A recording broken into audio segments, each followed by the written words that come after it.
araw na ito ay nandito naman tayo sa Cuenca, Batangas, na kung saan nga ay makikita naman natin dito ang napakataas at napakagandang kabundukan, itong tinatawag na Mount Makulot. Ayan yung ating iikutan ngayon. Sisilipin natin yung area ng Mount Makulot na ito, kung ano nga ba yung ating pwedeng makita dito. Sa pamamagitan ng drone ay maiispatan natin yung ilang lugar dito sa Mount Makulot.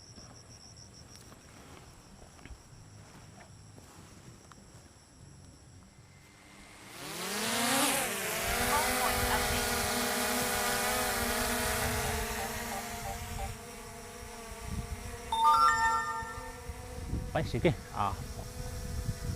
Lipad tayo. Pero may nakikita na agad ako isang lawin. Napakalaki.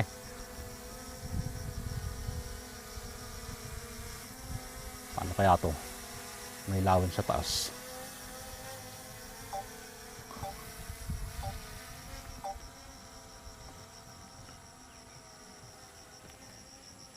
Bumaba ka mo ng lawin ka para makalipad ako ng maganda.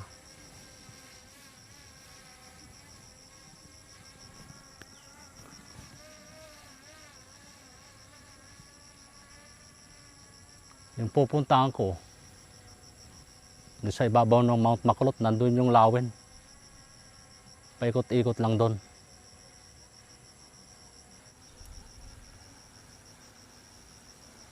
Bahala na.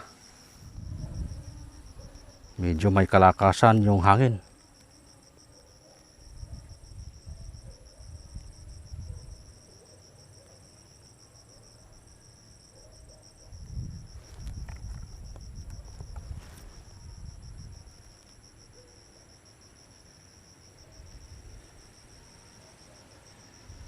Yan. Napakaganda ng kabuntukan talaga ng Mount Makulot. Kaya lang sobrang lakas naman ng hangin.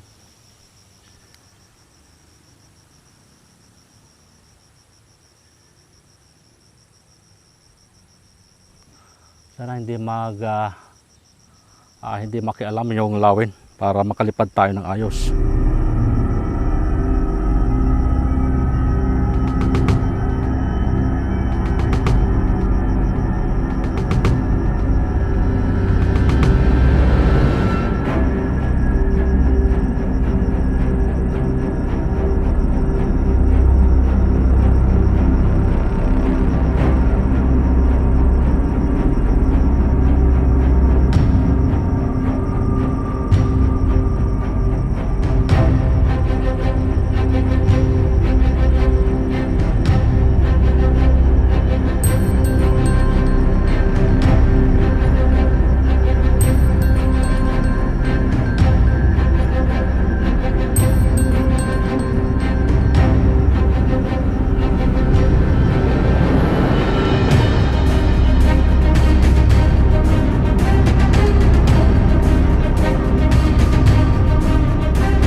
Ang Mount Makulot ay isang sikat na day hike destination sa Cuenca, Batangas, na kilala sa mga nakamamanghang tanawin ng Taal Lake at ng mga nakapalibot na lugar mula sa Rockies viewpoint nito. Ito ay isang dormant na stratovolcano na na-access mula sa Metro Manila, na ginagawa itong isang madalas na weekend getaway. Para sa mga hiker sa lahat ng antas, maaaring piliin ng mga bisita na daanan ang Rockies Summit at Grotto sa isang araw.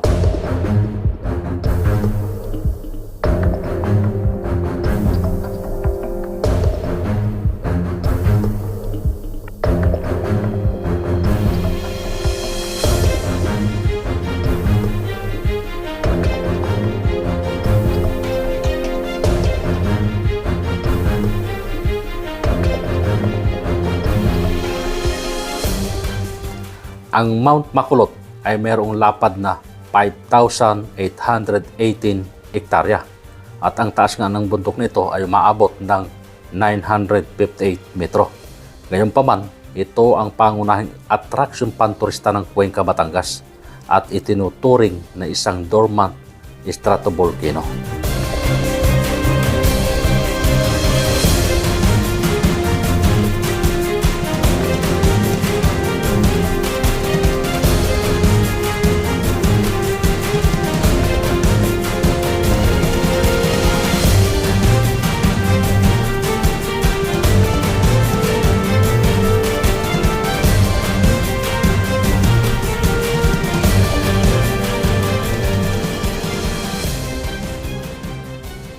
Ito yata yung sinasabing groto dito sa bundok ng Mount Makulot. Ayan o, may krus.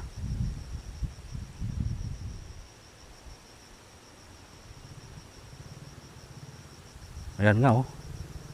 Alright, ito nga yung groto dito.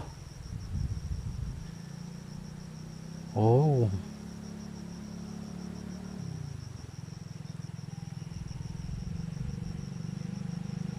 Wow.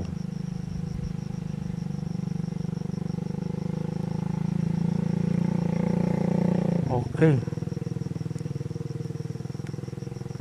Ito nga yung groto. No?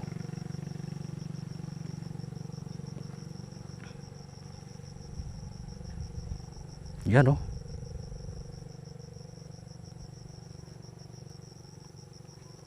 Masukal na siya dahil itong Mount Makulot ay hanggang sa ngayon ay kasalukuyang nakasara.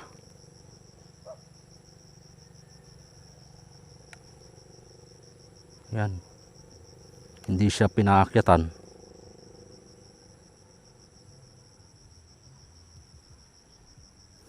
Hanggang ngayon bawal pa rin. Dahil nasa rehabilitasyon daw itong bundok na ito.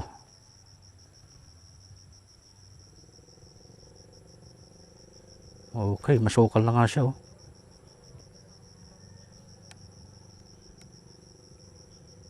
Oh. Hindi na siya nalilinisan dahil wala nang umaakyat.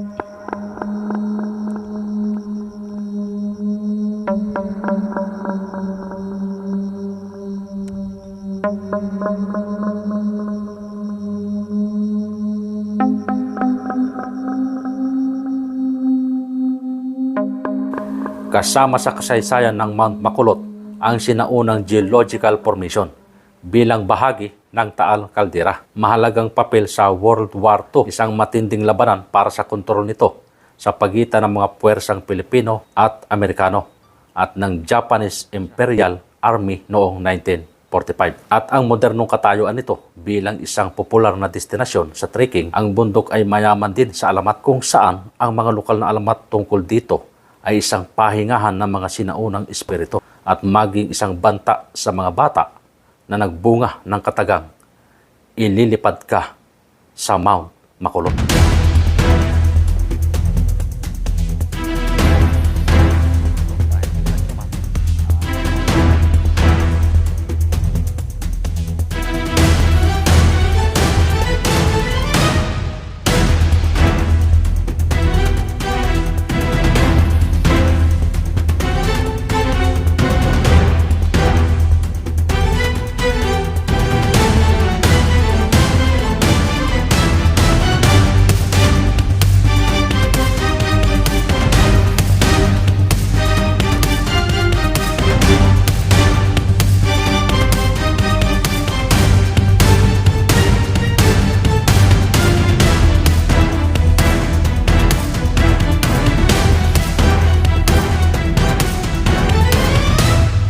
Ang taas ng Mount Makulot ay humigit kumulang 957 metro o 3,140 talampakan. Isa itong sikat na hiking destinasyon para sa mga nagsisimula na kilala sa mga mapupuntahan nitong trail at magagandang viewpoint kabilang ang sikat na Rockies kung saan matatanaw ang Taal Lake.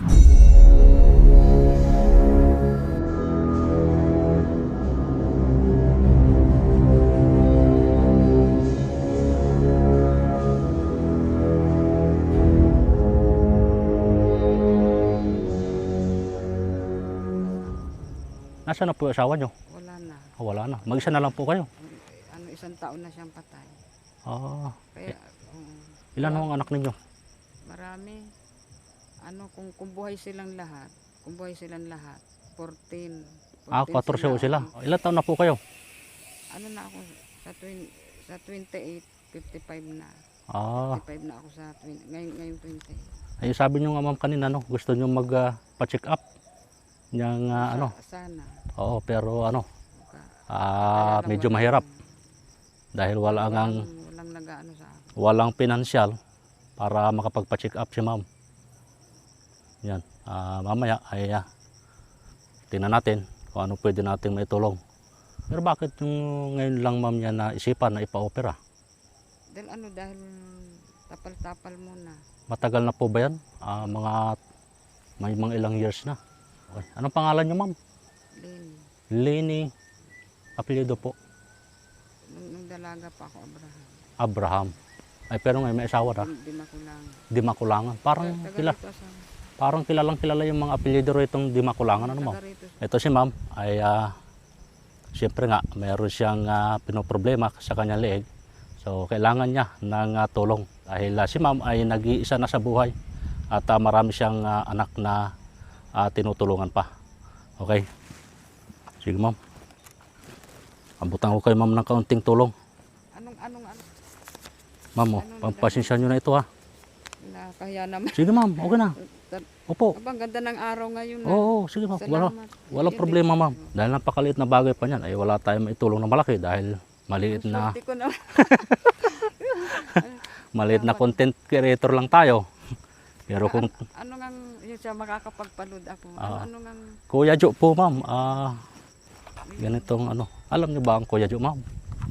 Sa YouTube ma'am. Ingat po kayo sa pag-uwi na yan ha.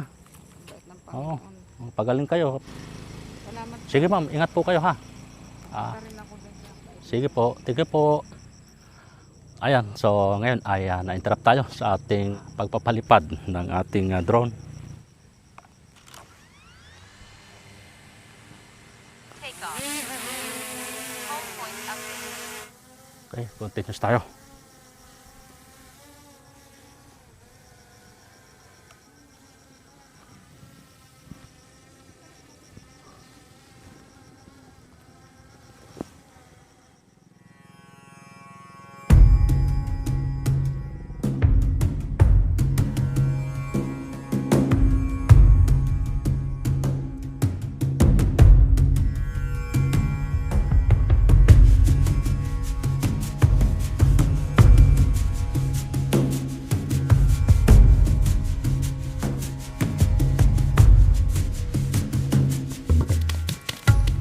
Ang Mount Makulot ay sarado pa sa mga hiker at turista. Ang pagsasara ay may bisa mula pa noong taong 2020 at dahil sa patuloy na rehabilitasyon at reforestation, gayon din ang mga nakaraang alalahanin tungkol sa aktibidad ng Bulkang Taal. Ito ay nananatiling pansamantalang sarado sa publiko hanggang sa susunod na abiso. Yan, ito yung lugar na ito, yung inaakyatan talaga, yung pinakang view deck dito sa Mount Makulot. Itong lugar na ito. Dahil makikita nyo naman talagang ito yung napakaganda ng view kapag ikaw ay pumwesto dito sa lugar na ito.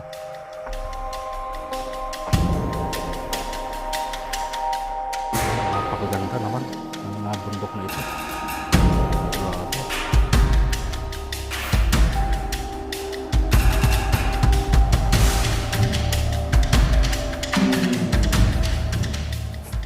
Bakit nga ba ito tinawag na Mount Makulot? Dahil Eta ang dating naninirahan sa bundok nito. Kaya tinawag itong Makulot mula sa kulot. Ang Mount Makulot ay sikat sa mga umaakyat sa bundok at mag-camping.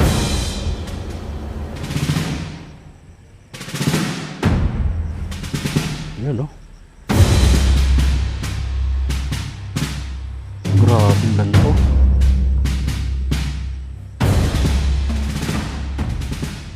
Wow.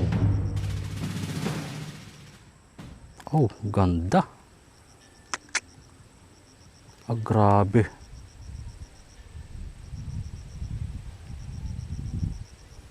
Ang ganda talaga ng Mount Makulot.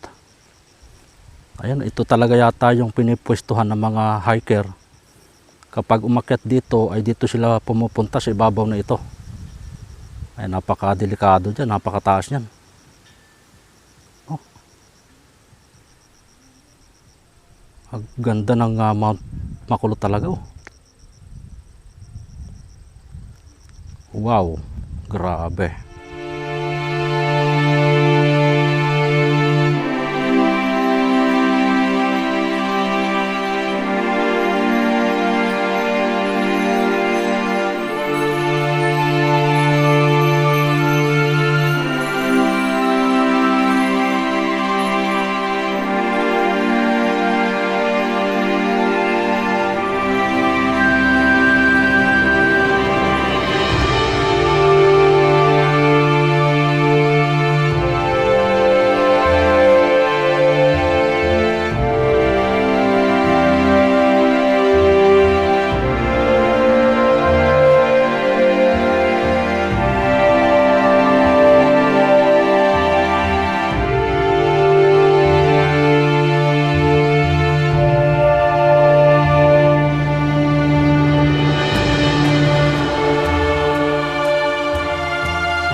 may tower dito.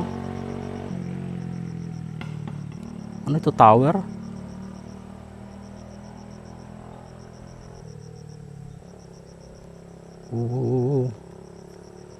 Ah. Oh, tower nga yata ito.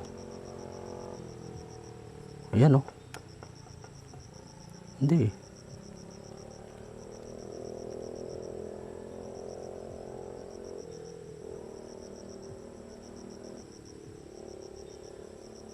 Ganda oh. Wow.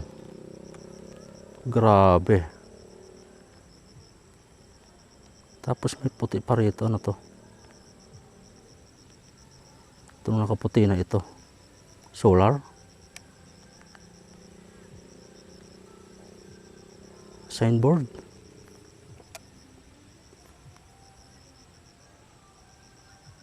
Oh, grabe. Oh. Yun oh. At ito naman yung Taal Lake.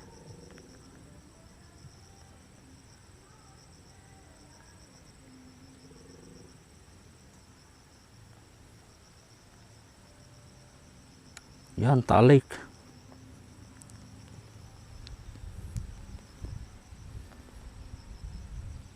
At ito naman yung Taal Volcano. Yan yung Taal Volcano. Kitang-kita rito.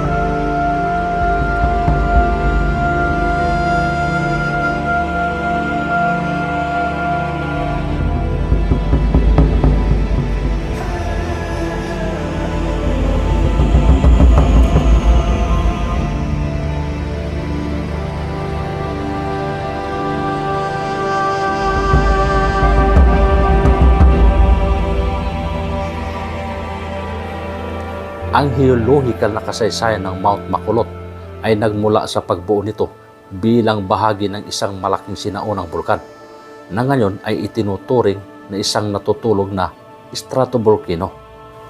Ang kasaysayan ng kultura nito ay minarkahan ng pagiging sagrado nito sa mga pinaniniwalaang Kristiyano at antiista at ang modernong popularity nito bilang destinasyon sa hiking at camping.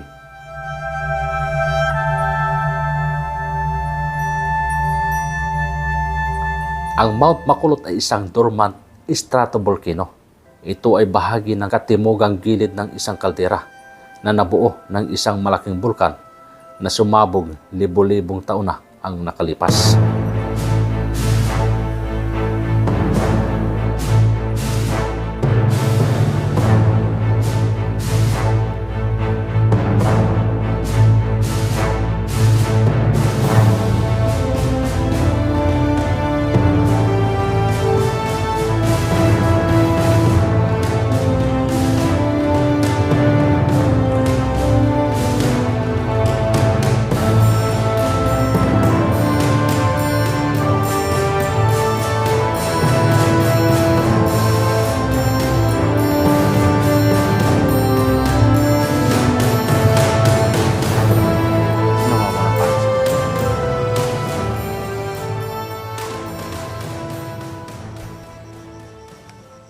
Yan o.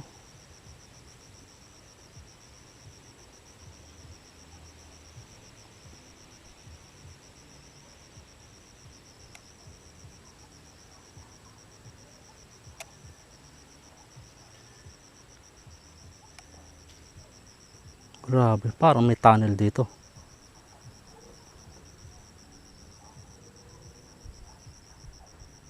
Parang may tunnel oh. Ito oh.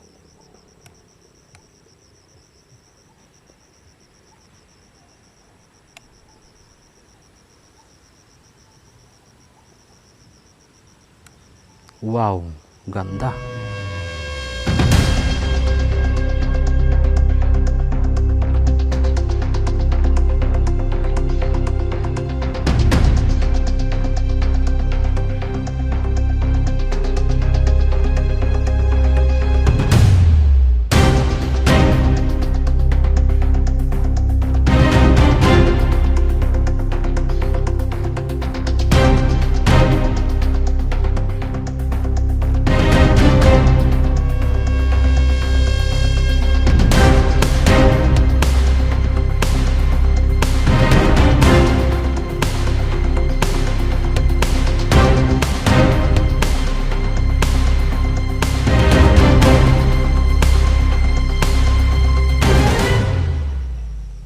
Alam nyo itong Mount Makulot, ayon sa kwento, no? Ito daw ang pinakamataas na bundok sa buong Pilipinas, itong Mount Makulot.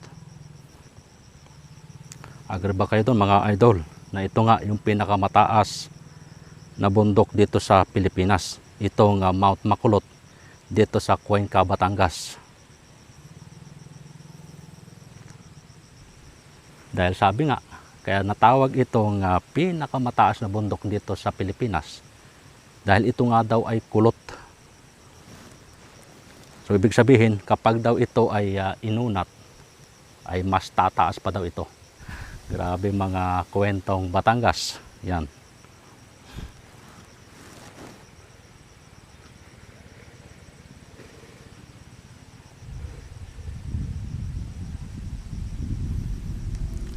Yan, ang ganda ng talik.